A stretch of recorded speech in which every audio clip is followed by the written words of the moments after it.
পূর্ব মেদিনীপুর জেলার মহিষাদলের ঐতিহ্যবাহী প্রায় ২৫০ বছরের পুরনো কাঠের রথযাত্রাকে ঘিরে শুরু হয়েছে রথ সড়ক শুদ্ধিকরণের বিশেষ কর্মসূচি। ধর্মীয় আচার ও বৈদিক মন্ত্রোচ্চারণের মধ্য দিয়ে রাজবাড়ির উদ্যোগে অনুষ্ঠিত হলো মহাযজ্ঞ।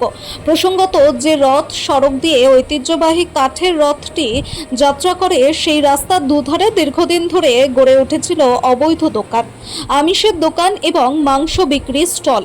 সম্প্রতি প্রশাসনের উদ্যোগে সেই অবৈধ দখলদারি উচ্ছেদ করা হয়েছে। এরপরে রথযাত্রার আগে সড়ককে ধর্মীয়ভাবে পবিত্র করার উদ্যোগ নেয় মহিষাদল রাজবাড়ি। মহাযজ্ঞের পর রাজবাড়ি থেকে শুরু করে প্রায় ১ কিলোমিটার দীর্ঘ রথ সড়কে গঙ্গা জল ছিটিয়ে শুদ্ধিকরণ করেন এলাকার বহু মহিলা।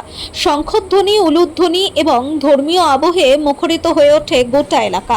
রাজবাড়ির পক্ষ থেকে জানানো হয়েছে, শতাব্দী প্রাচীন এই রথযাত্রার ঐতিহ্য ও ধর্মীয় মর্যাদা অক্ষুণ্ণ রাখতেই এই বিশেষ শুদ্ধিকরণ কর্মসূচির আয়োজন করা হয়েছে।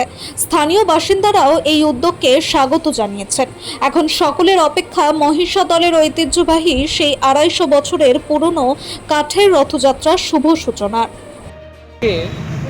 এই রথ সড়ক পবিত্র করার যেই কার্যক্রম সেটি আমরা আজ করছি।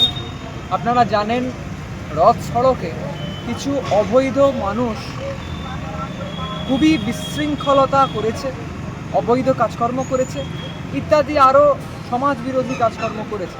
তার মধ্যে উল্লেখযোগ্য হলো এই রথ সড়কে তারা মাংসের দোকান পর্যন্ত বসিয়েছে। আমাদের রাজ্য সরকারের শুভ প্রয়াসে এই রথ সড়ক ওনারা ফাঁকা করেছেন।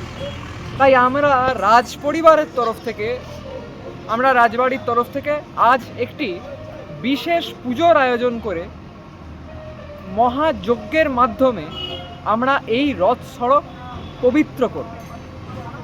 রথ সড়ক রীতিমধ্যেই পরিষ্কার করার কাজ চলছে। বিশেষ পুজো প্রায় সম্পন্ন। এখন আপনারা দেখতেই পাচ্ছেন মহাযজ্ঞ চলছে। এই মহাযজ্ঞে